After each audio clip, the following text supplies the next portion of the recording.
Mi nombre es Lisandro Vidal, y hasta los 32 años, creí que mi valor se medía en metros cuadrados construidos. No es una metáfora. Soy arquitecto.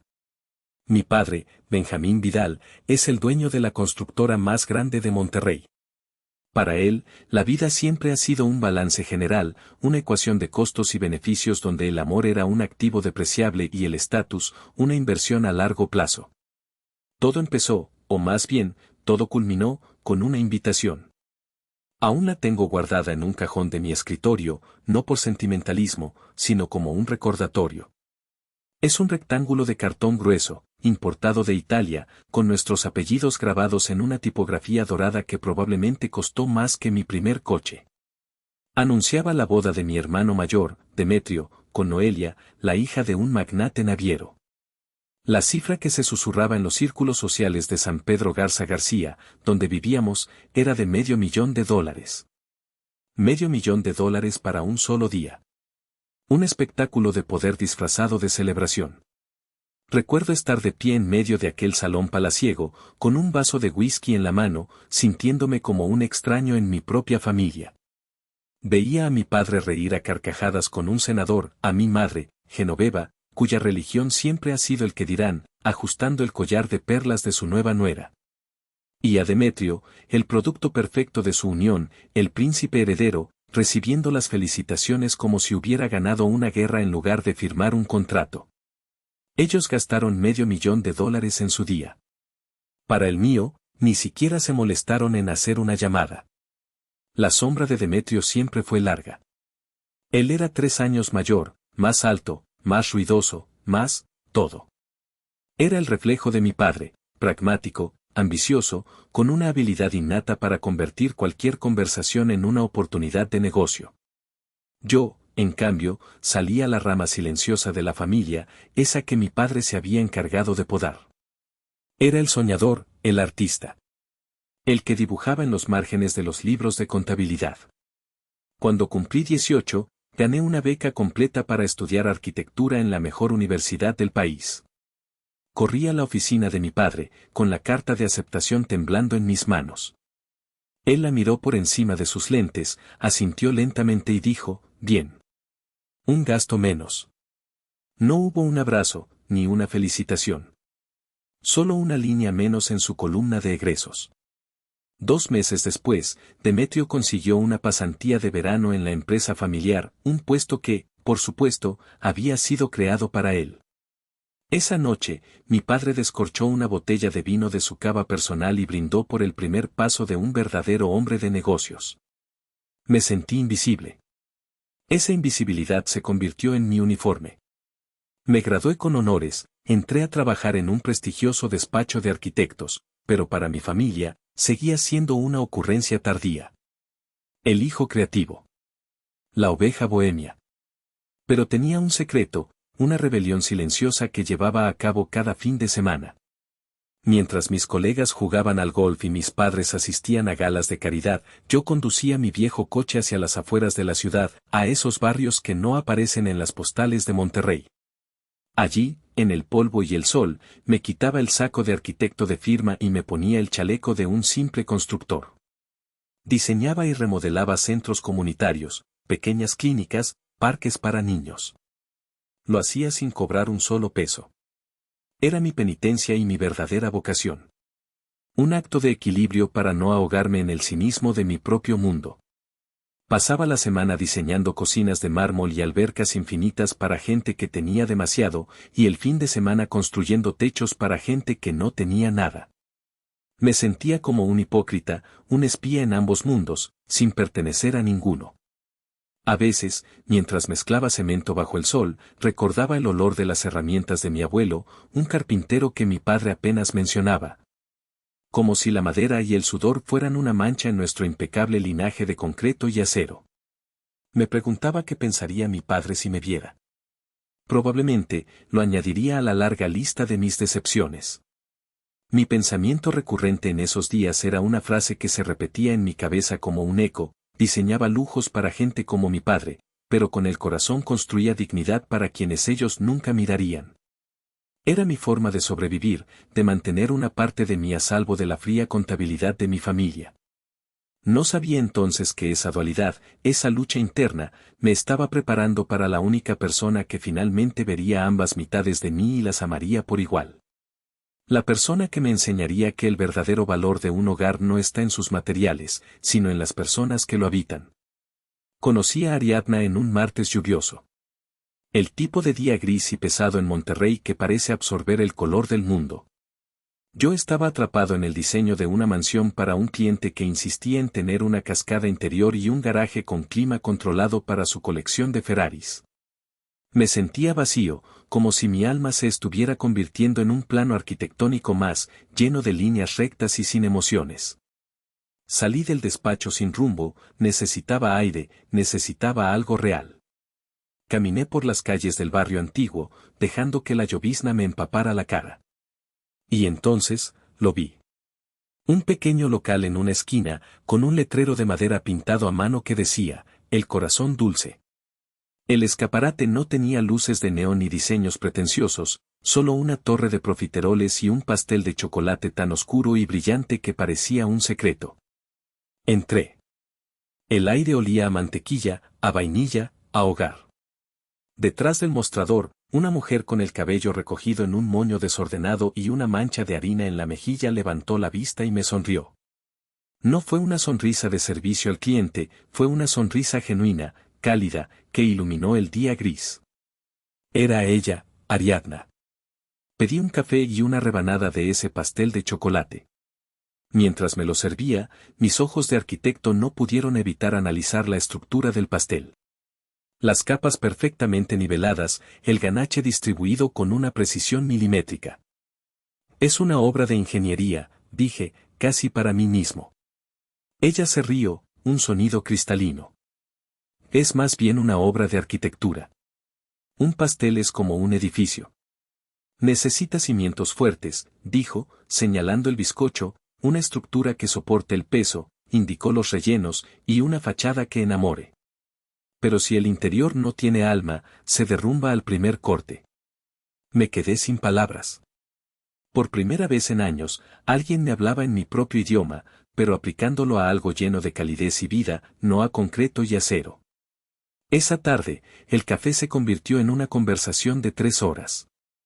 Hablamos de la presión de la perfección, de la belleza de las cosas hechas a mano, de la pasión como motor. Ariadna me contó que había dejado una prometedora carrera en finanzas para abrir esa pequeña pastelería, porque su verdadera felicidad estaba en crear algo tangible, algo que hiciera feliz a la gente. Aunque fuera solo por un momento. Yo, por primera vez, le hablé a alguien de mis proyectos comunitarios, de mi lucha interna. Ella no me juzgó, no me llamó idealista. Solo escuchó, con una empatía que me desarmó. Mientras hablaba con ella, un recuerdo de mi infancia vino a mi mente con una claridad dolorosa.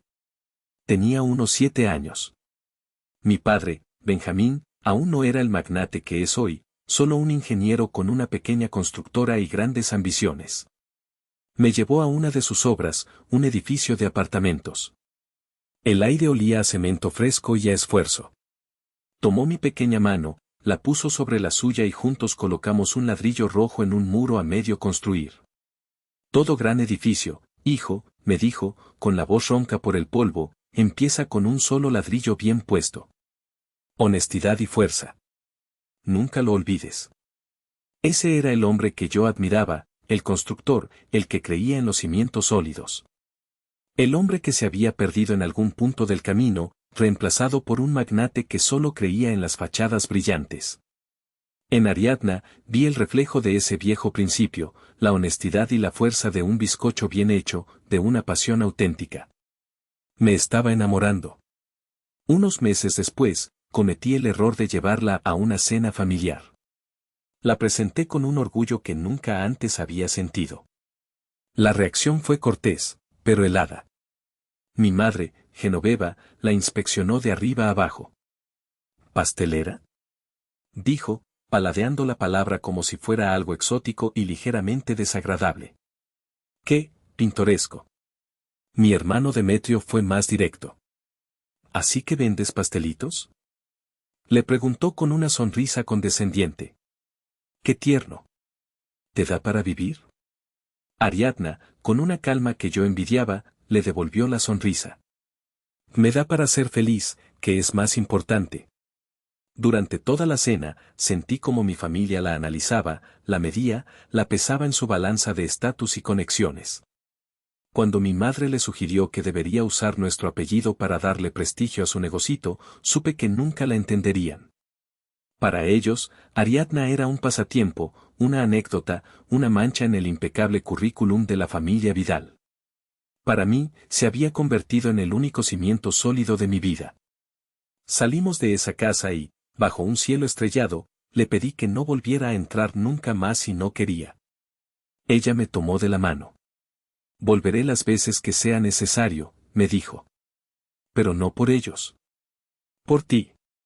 El año siguiente, el universo de mi familia fue absorbido por un agujero negro de opulencia, la boda de Demetrio y Noelia. Cada conversación, cada llamada, cada cena de domingo se convirtió en un comité de planificación nupcial. Monterrey se sentía pequeño para el ego de mi familia.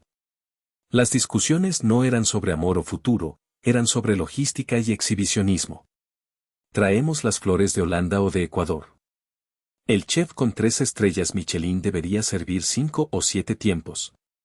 ¿Es suficiente un espectáculo de fuegos artificiales o deberíamos contratar también a ese cantante famoso que cobra una fortuna? Yo era un espectador silencioso en este circo de vanidad. Me sentaba en la mesa del comedor, una obra de caoba pulida para 20 personas, y escuchaba a mi padre hablar por teléfono con un organizador de eventos de la Ciudad de México. No me importa el costo, decía, con esa voz de comando que usaba para cerrar tratos. Quiero que esta boda sea el evento del año. Quiero que la gente hable de ella por una década. Una tarde, en medio de una acalorada discusión entre mi madre y Noelia sobre el color exacto de las servilletas de lino, intenté aprovechar una pausa para hablar con mi padre. Llevaba conmigo los planos del centro comunitario que estaba a punto de terminar en la colonia Independencia. Era mi proyecto más ambicioso hasta la fecha, un espacio multifuncional que daría clases, atención médica básica y un lugar seguro para los niños. Estaba orgulloso. Papá, ¿tienes un minuto?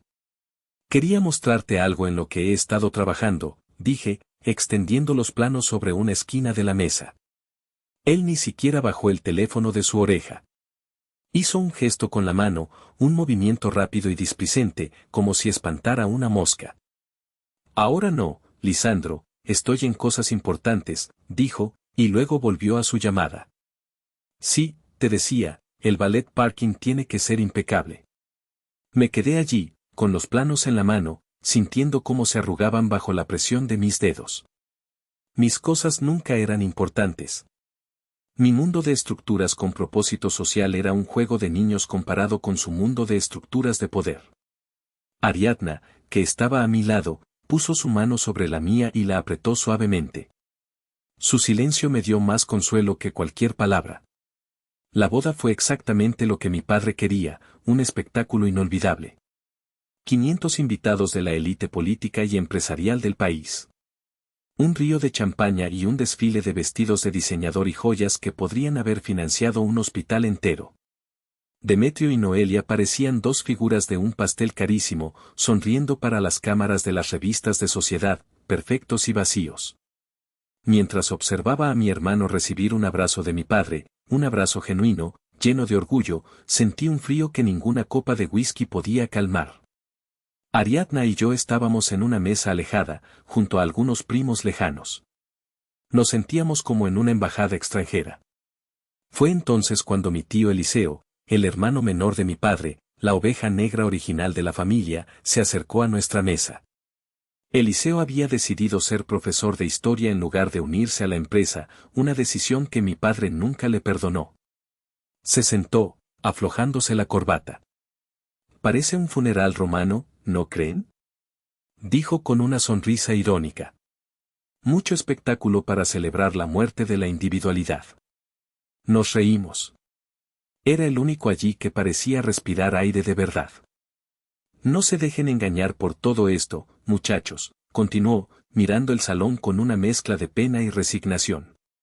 La jaula más bonita no deja de ser una jaula. El oro solo la hace más pesada. Sus palabras se quedaron conmigo durante toda la noche. Vi a mis padres moverse entre los invitados, radiantes, exitosos, dueños del mundo. Pero por primera vez, gracias a mi tío, no vi poder. Vi el peso de una jaula dorada. Comprendí que no estaba enojado por el dinero gastado. Estaba de luto por el alma que mi familia había vendido para poder pagarlo. Esa noche, mientras conducía de vuelta a casa con Ariadna dormida en el asiento del copiloto, supe que nuestro camino tenía que ser diferente. No importaba cuán pequeño o humilde fuera, tenía que ser nuestro. Tenía que ser real. 6 meses después del huracán mediático que fue la boda de Demetrio, Ariadna y yo decidimos casarnos. No hubo una propuesta de rodillas bajo la luna. Fue una decisión tranquila, una tarde de domingo en nuestro pequeño apartamento, mientras cocinábamos juntos. Fue una conclusión tan natural como respirar. Queríamos una vida juntos, y queríamos empezarla ya. El anuncio a mi familia fue recibido con la misma emoción que si hubiera anunciado que iba a cambiar el aceite del coche. Lo solté durante una de las obligatorias cenas dominicales. Ariadna y yo nos vamos a casar, dije, mi voz sonando extrañamente alta en el silencio del comedor. Mi padre levantó la vista de su filete. Ah, ¿sí? Fue todo lo que dijo. Mi madre, Genoveva, forzó una sonrisa tensa. Vaya, qué inesperado. Bueno, felicidades, supongo. Imagino que harán algo íntimo y económico, ¿verdad? La palabra económico la pronunció como si fuera una enfermedad contagiosa. Para ella, una boda que no apareciera en la sección de sociales del periódico era, en esencia, un evento que no había ocurrido. No hubo preguntas sobre la fecha, ni sobre nuestros planes, ni una sola chispa de alegría. La conversación derivó rápidamente hacia la nueva casa que Demetrio y Noelia estaban construyendo en la zona más exclusiva de la ciudad. Ariadna y yo no queríamos un circo. Queríamos una celebración. Planeamos una boda sencilla en el jardín botánico de la ciudad, un pequeño oasis verde en medio del caos de concreto. 50 invitados, nuestros amigos más cercanos, la familia de Ariadna, gente cálida y sencilla de un pueblo cercano, y, por supuesto, mi tío Eliseo. Una semana antes de la boda, cumplí con la formalidad de llamar a mis padres para invitarlos personalmente. Hablé con mi padre. Papá, te llamo para recordarte que la boda es el próximo sábado a las 5 de la tarde. De verdad significaría mucho para nosotros que estuvieran allí. Hubo una pausa al otro lado de la línea, seguida de un suspiro largo y cansado. Lisandro, justo ese fin de semana tengo un viaje de negocios a Dubái. Impostergable. Surgió de la nada. Lo siento. Sabía que era mentira. Podía oírlo en el tono de su voz, en la falta de detalles. Un viaje de negocios impostergable a Dubái no surge de la nada. Se planea con meses de antelación. Era una excusa, una salida cobarde. Entiendo, dije, mi voz plana para ocultar la herida. ¿Y mamá? Tu madre, tiene un compromiso con la fundación del museo. Una gala. Ya sabes cómo es. Sí, sabía cómo era. Un evento social era más importante que la boda de su hijo.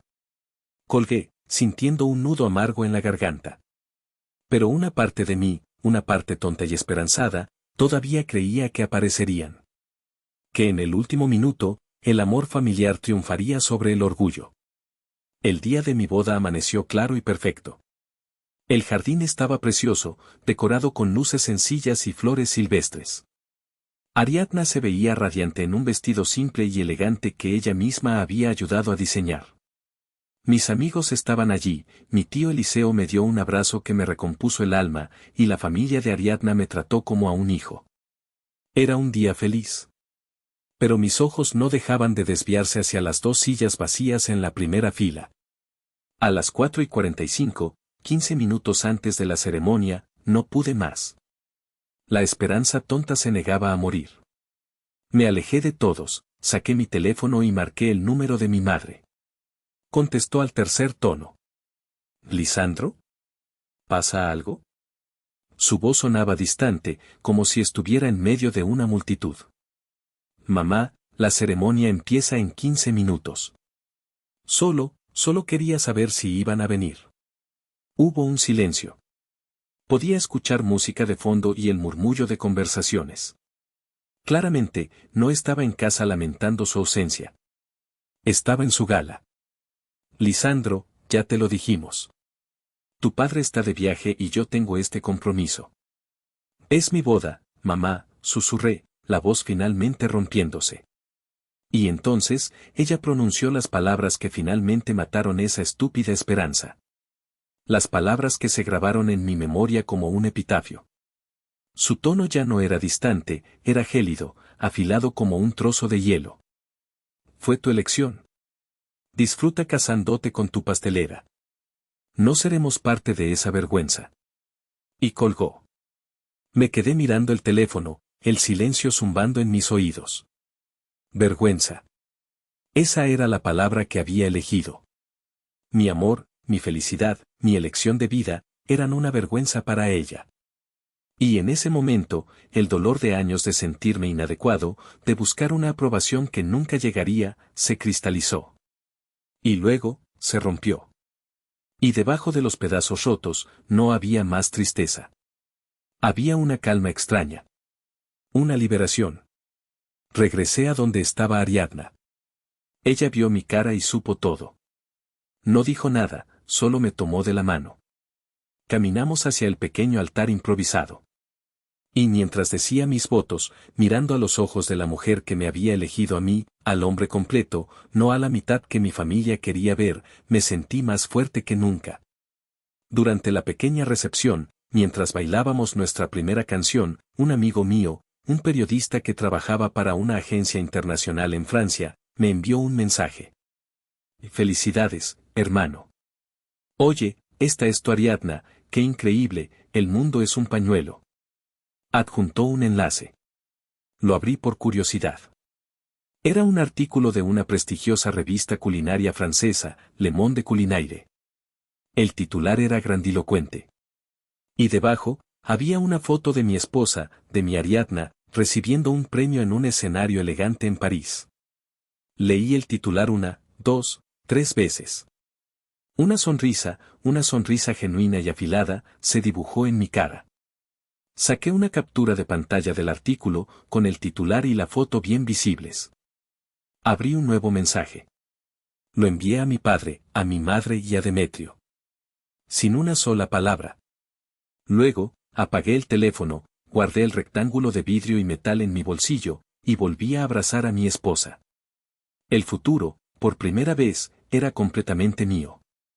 La captura de pantalla que envié era, en sí misma, una obra de arte. La composición era perfecta. En primer plano, la cara sonriente de Ariadna, sosteniendo un trofeo dorado con forma de espátula de repostería.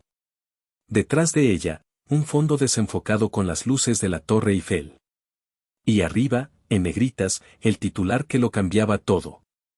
La artista mexicana Ariadna Reyes redefine la alta repostería y firma un contrato multimillonario de exclusividad con la cadena de hoteles de ultralujo Palacio de Lujo.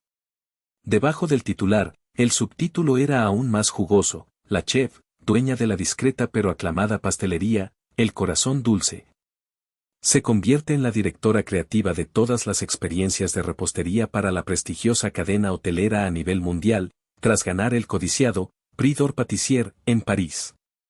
Envié la imagen y sentí como si hubiera lanzado una piedra a un lago perfectamente quieto.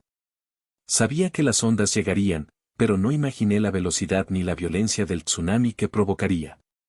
Decidimos pasar nuestra luna de miel en un pequeño hotel boutique en las montañas de Coahuila, a solo unas horas de Monterrey. Un lugar sin cobertura telefónica confiable, una bendición que había elegido a propósito. Apagué mi teléfono y me sumergí en 3 días de silencio, caminatas por el bosque y la compañía de mi esposa. Fueron los primeros 3 días de mi vida adulta en los que no pensé ni una sola vez en la aprobación de mi padre. Al cuarto día, mientras conducíamos de regreso a la civilización, encendí el teléfono. Fue como abrir la compuerta de una presa.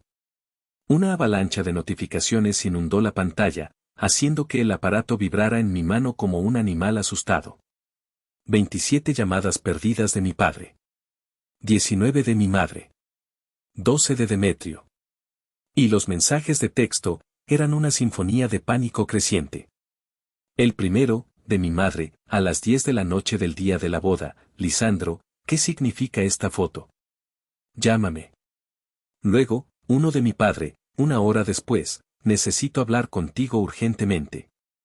Es sobre el proyecto Palacio. A la mañana siguiente, de Demetrio, contesta el teléfono: idiota. Papá está como loco, ¿desde cuándo tu noviecita es una especie de celebridad? Los mensajes se volvían más desesperados con cada hora que pasaba. Mi madre: Lisandro, por favor, hijo, contéstanos. Estamos muy preocupados. No entendemos nada. Mi padre, con la sutileza de un martillo neumático: deja de ignorar mis llamadas. Esto es un asunto de negocio serio. Tu futuro y el de esta familia podrían depender de ello. Le mostré el teléfono a Ariadna. Ella leyó los mensajes, uno por uno, con una expresión tranquila. Luego levantó la vista y me sonrió. Parece que de repente mi negocito se volvió muy prestigioso, dijo con una ironía suave. De repente, eres una inversión estratégica, respondí, y ambos nos echamos a reír. Era una risa liberadora, una risa que nos limpiaba de años de menosprecio. El proyecto Palacio. Por supuesto. Palacio de Lujo era el cliente más codiciado del país. Estaban planeando construir su primer resort de playa en México, una inversión de cientos de millones de dólares. Y la constructora de mi padre, Vidal Construcciones, llevaba meses en una batalla campal contra sus competidores para ganar ese contrato. Era el proyecto que consolidaría su legado. Y ahora, mi esposa, la pastelera, la vergüenza, tenía el nombre de ese cliente en la misma frase que un contrato multimillonario. La ironía era tan espesa que se podía cortar con un cuchillo de pastel. Llegamos a nuestro apartamento. Antes de bajar del coche, respiré hondo. Sabía que el siguiente capítulo sería una batalla. Pero por primera vez, no me sentía como un soldado raso. Tenía a mi generala a mi lado. Decidí no devolver ninguna llamada. En cambio, esperé a que la noche cayera. Luego, envié un único mensaje de texto, en un grupo que incluía a mi padre, a mi madre y a Demetrio. Si quieren hablar, vengan a nuestro apartamento. Mañana a las 7 de la noche. Solos.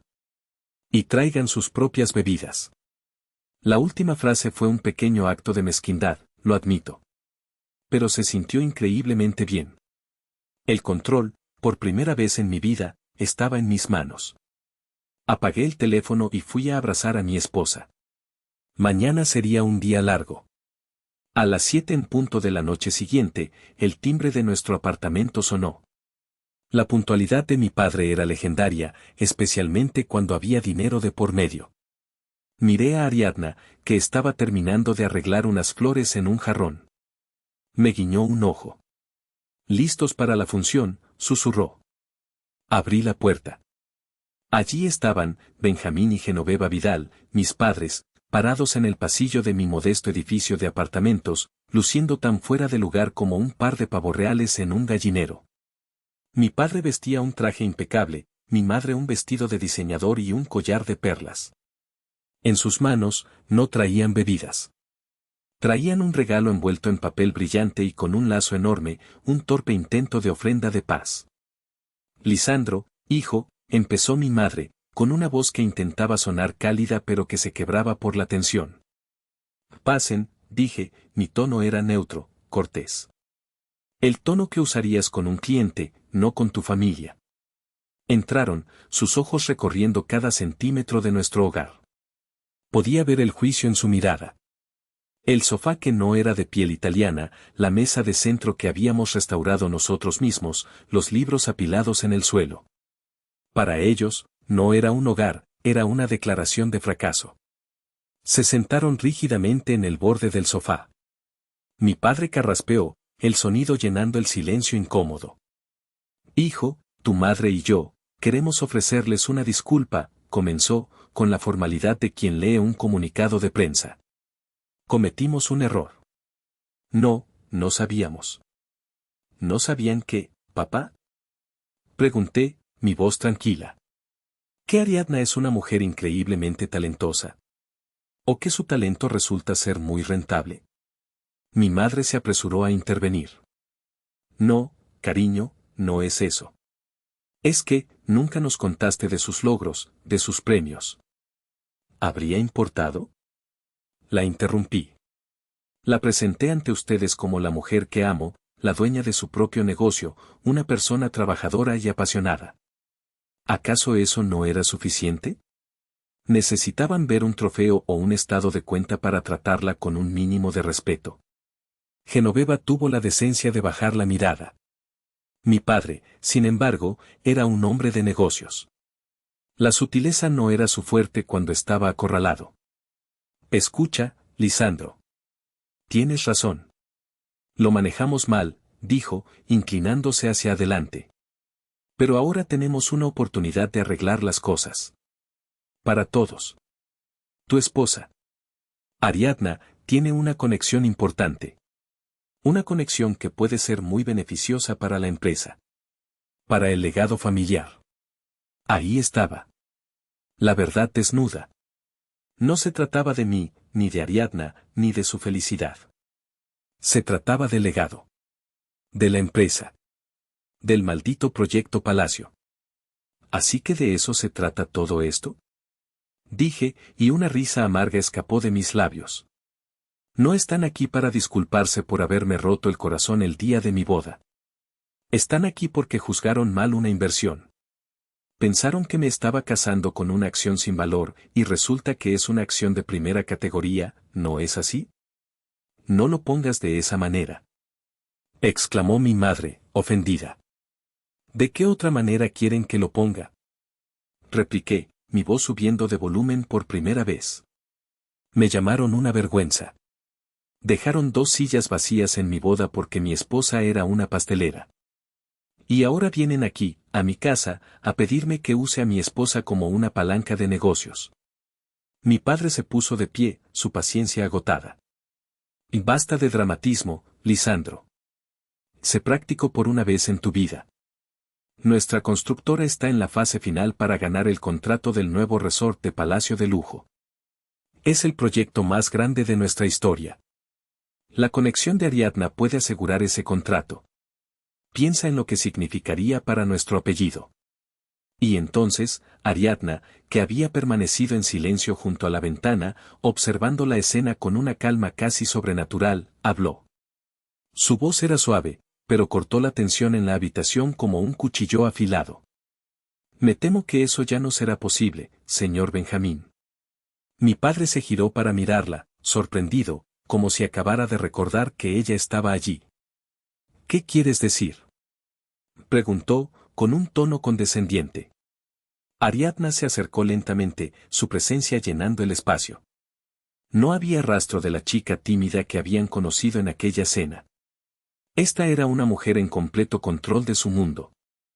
El presidente de la cadena Palacio de Lujo, el señor Dubois, no es solo un socio comercial. Fue mi mentor durante mi tiempo en París. Es como un segundo padre para mí. El rostro de mi padre cambió. La arrogancia fue reemplazada por una máscara de atención calculadora. Cuando le conté que me casaba, continuó Ariadna, su voz firme y clara, se alegró mucho por mí. Y cuando supo que mi propia familia política no asistiría a la boda, digamos que se formó una opinión muy clara sobre sus valores. El silencio en la habitación era absoluto. Podía escuchar el latido de mi propio corazón. Me llamó ayer para felicitarme, concluyó Ariadna, mirando directamente a mi padre. También me mencionó que, después de mucha deliberación, había decidido otorgar el contrato de construcción de su nuevo resort a una empresa que, según sus palabras, demostrara tener unos cimientos familiares más sólidos. El contrato fue firmado con Constructora Garza y Asociados esta mañana. El color desapareció del rostro de mi padre. Se quedó boquiabierto, pareciendo un pez fuera del agua. Mi madre ahogó un grito y se llevó una mano a la boca. Habían venido a mi casa buscando una llave para abrir la puerta de su mayor triunfo. Y en lugar de eso, mi esposa, la pastelera, la vergüenza, acababa de cerrarles esa puerta en la cara. Y le había puesto el cerrojo. La salida de mis padres de nuestro apartamento fue silenciosa y desordenada. Se fueron sin el regalo, que quedó abandonado en el suelo como evidencia de una negociación fallida. Vi en sus rostros algo que nunca antes había visto, derrota. No era la decepción de un padre hacia un hijo, era la furia impotente de un estratega que ha sido superado en su propio juego. Las consecuencias no se hicieron esperar. La noticia de que Vidal Construcciones había perdido el contrato del siglo se extendió como la pólvora por los círculos empresariales de Monterrey. La narrativa oficial fue que hubo diferencias creativas insalvables, pero los rumores, como siempre, eran más jugosos y cercanos a la verdad. La reputación de mi padre, construida sobre una imagen de infalibilidad, sufrió un golpe devastador. Demetrio me llamó al día siguiente, su voz escupiendo veneno a través del teléfono. ¿Estás feliz, Lisandro? Lo arruinaste todo. Por tu estúpido orgullo y por casarte con esa arribista. Esa arribista, como la llamas, es mi esposa, le respondí con una calma que lo enfureció aún más. Y no arruiné nada. Simplemente dejé que las cosas cayeran por su propio peso. Ustedes construyeron esta casa de naipes, no yo. Nuestra relación, ya frágil, se rompió para siempre en esa llamada. Me di cuenta de que mi hermano no estaba enojado conmigo, estaba aterrorizado. Su identidad entera, su futuro como heredero, dependía de una empresa que, por primera vez, mostraba grietas en sus cimientos. Mi madre intentó un enfoque diferente. Me llamaba y lloraba, hablando de la humillación social, de cómo sus amigas susurraban a sus espaldas. Pero sus lágrimas eran para ella, para su estatus perdido, no para la relación rota con su hijo. Mientras el imperio de mi familia se tambaleaba, el mío comenzaba a construirse. Ariadna y yo nos convertimos en un equipo. Su carrera despegó a nivel estratosférico. Viajaba, daba conferencias, su rostro aparecía en revistas. Pero siempre volvía a casa, a nuestro pequeño apartamento, a la cocina donde probábamos nuevas recetas y nos reíamos de la absurda ironía de nuestras vidas. Inspirado por su valentía, tomé mi propia decisión. Renuncié a mi trabajo en el despacho corporativo. Con nuestros ahorros y una parte de las primeras ganancias de Ariadna, abrí mi propio estudio, Vidal Arquitectura Social. Mi primer proyecto fue terminar, finalmente, el centro comunitario de la colonia Independencia. Me dediqué por completo a crear espacios funcionales, hermosos y dignos para quienes más los necesitaban. Por primera vez, mi trabajo y mi corazón estaban alineados. Una noche, varios meses después de la confrontación, estaba trabajando hasta tarde en unos planos. Ariadna entró al estudio y me encontró mirando un punto fijo en la pared. ¿En qué piensas?, me preguntó suavemente. En ellos, admití. A veces me pregunto si lo que hicimos, si fue por venganza. Si me convertí en alguien como mi padre, usando el poder y las conexiones para castigar a mis enemigos. Ariadna se sentó a mi lado, tomó mi mano, esa mano que ahora tenía callos de trabajar en la obra, y la besó. No, mi amor, dijo, mirándome a los ojos con una intensidad que disipó todas mis dudas. Escúchame bien. Nosotros no usamos mi éxito para castigar. Lo usamos para liberarnos. Hay una gran diferencia. Ellos querían encerrarte en su jaula dorada. Nosotros solo abrimos la puerta y nos fuimos volando. Sus palabras fueron un bálsamo. Tenía razón. No era una historia de venganza, era una historia de emancipación. Estábamos construyendo nuestro propio mundo, con nuestras propias reglas, basadas en el talento, el respeto y el amor. Un mundo donde el valor de una persona no se medía por su apellido o su cuenta bancaria, sino por la pasión en su corazón y la bondad en sus acciones. Y en ese mundo, nosotros éramos los reyes. Pasaron 2 años. 2 años de un silencio denso y pesado con mi familia, solo interrumpido por las frías felicitaciones de cumpleaños que mi madre enviaba por mensaje de texto, probablemente programadas por su asistente.